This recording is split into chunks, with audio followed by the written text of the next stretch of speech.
أعوذ بالله من الشيطان الرجيم بسم الله الرحمن الرحيم نحمده ونصلي على رسوله الكريم সম্মানিত সাবস্ক্রাইবার এবং ভিউয়ার্স দেশ এবং দেশের সকল ভাই বন্ধুগণ সবাইকে আমার আন্তরিক শুভেচ্ছা জানিয়ে আজকে আপনাদের জন্য একটি নতুন টপিকস নিয়ে এসেছি। আশা করি আপনাদের সকলের কাছে এটা ভালো লাগবে এবং পরীক্ষিত একটি মন্ত্র বা আমল নিয়ে আপনাদের সামনে হাজির হয়েছি। ইনশাল্লাহ যারা করবেন এটার ফলাফল ইনশাল্লাহ 40 থেকে 48 ঘন্টার মধ্যে ফলাফল পেয়ে যাবেন। তো কথা হলো গীতা, এই যে মন্ত্রটা আমি দিয়েছি একটু পরে আপনাদেরকে মন্ত্রটা আমি দেখাই দেব। তার আগে কিছু বলে রাখি, যারা চ্যানেলটাকে নতুন দেখছেন সাবস্ক্রাইব করে নেবেন, যারা করেছেন তাদেরকে অসংখ্য অসংখ্য ধন্যবাদ। এবং যদি আজকের এই টপিকসটা ভালো লাগে পছন্দ হয় তাহলে সবাই একটু শেয়ার করে দেবেন, লাইক কমেন্ট করবেন। তো আজকের মন্ত্রটা হলো যে কোনো লোককে চালানোর মাধ্যমে 24 ঘন্টার মধ্যে হাজির করার একটি মন্ত্র নিয়ে আপনাদের সামনে হাজির হয়েছে। তো যারা বশীকরণ করতে পারেন না বা বশীকরণ করে কোনো লোককে হাজির করতে পারেন না, আপনাদের জন্য আজকের এই টপিকস। তো সর্বপ্রথমে আপনাকে কি করতে হবে, মন্ত্রটাকে মুখস্থ করতে হবে।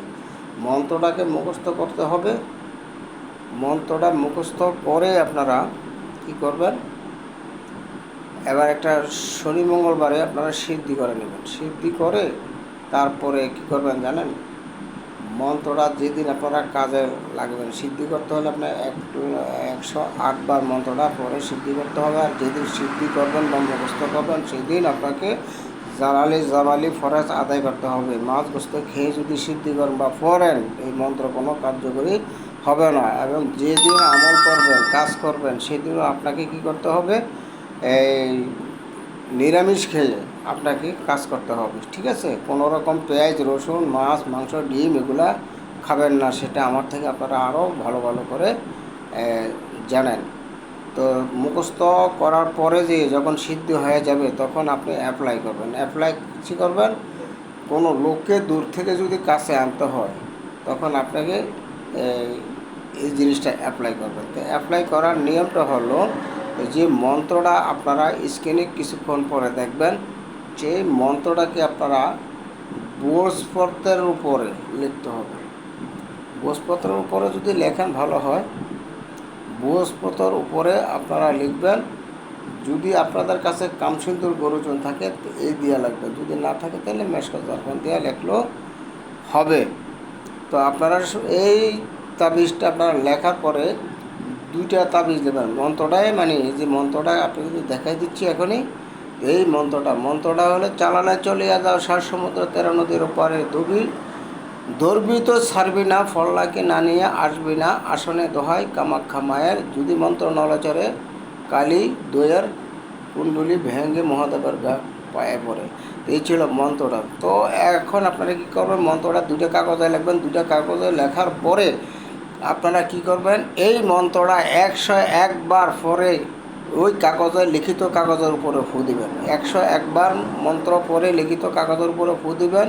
ফু দেওয়ার পরে এবার তাকে ধূপদানা দেখাইয়া মন্ত্রটা তাবিজ আকারে বটবেন। বোর্ডে আপনারা একটা শ্মশানে গাড়বেন, একটা কবরে গাড়বেন, মানে 2 কবরের মাঝখানে গাড়বেন। আর একটা শ্মশানে, একটা 2 কবরের মাঝখানে। আর যদি পারেন একটা যে মেয়ের নামে করতেছেন তার চলাচল পথে গাড়িয়ে দেবেন, যদি না পারেন কোনো সমস্যা নেই, ঠিক আছে?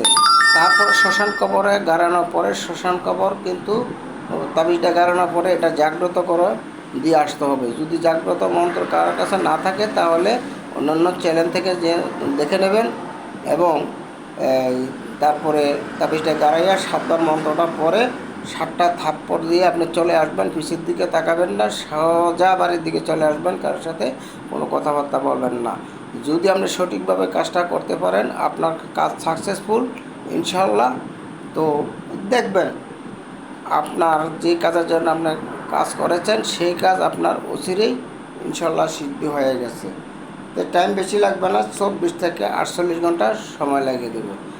তো আমি আবারও বলছি, মন্ত্রটা লিখবেন। লেখার পরে এই লিখিত কাগজের উপরে কিছু আতর দেবেন। আতর দিয়ে ধূপ ধুনা দিয়ে আপনি কি করবেন, এই মন্ত্রটা 101 বার পরে ওই লিখিত মন্ত্রের কাগজের উপরে ফু দিবেন। ফু দিয়ে তারপরে আবার একটু দুধনা দিয়ে তাবিজে কার বটবেন, একটা শ্মশানে দিবেন, একটা কবরে দিবেন।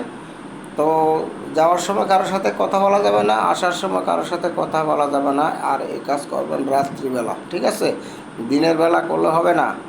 আর যেখানে গাড়ায় আসবেন, কবর শ্মশান জাগ্রত করার মন্ত্র পরে 7টা থাপ্পড় দিয়ে চলে আসবেন। যদি আপনাদের কাছে না থাকে তাহলে অন্য চ্যানেল থেকে কবর শ্মশান জাগ্রত করার মন্ত্র শিখে নেবেন, ঠিক আছে? ওই কাজ ইনশাল্লাহ করার মধ্যে দিয়ে ইনশাল্লাহ দেখবেন যে আপনার 24 থেকে 48 ঘন্টার মধ্যে ইনশাল্লাহ কাজ সাকসেস হয়ে গেছে। আমি আপনাদেরকে সমস্ত কথা বলে দিলাম। ইনশাল্লাহ সবাইকে অনুমতি প্রদান করা গেল। অনুমতির জন্য কোনো কমেন্ট করার দরকার নাই। তো সবাই ভালো থাকবেন, সুস্থ থাকবেন। আর আজকের ভিডিওটা কেমন হলো আশা করি সবাই লাইক কমেন্ট করবেন এবং বন্ধুদের মাঝে ইমো হোয়াটসঅ্যাপে শেয়ার করে দেবেন। নতুন নতুন ভিডিও পাওয়ার জন্য আপনারা কমেন্টস করে অবশ্যই জানাবেন। আর স্ক্রিনে দেওয়া নাম্বারটা ইমো আছে, হোয়াটসঅ্যাপ আছে, চাইলে আপনারা সেখানে যোগাযোগ করতে পারেন, ঠিক আছে? তো সবাই ভালো থাকবেন। আসসালামু আলাইকুম ওয়া রাহমাতুল্লাহি ওয়া বারাকাতুহু।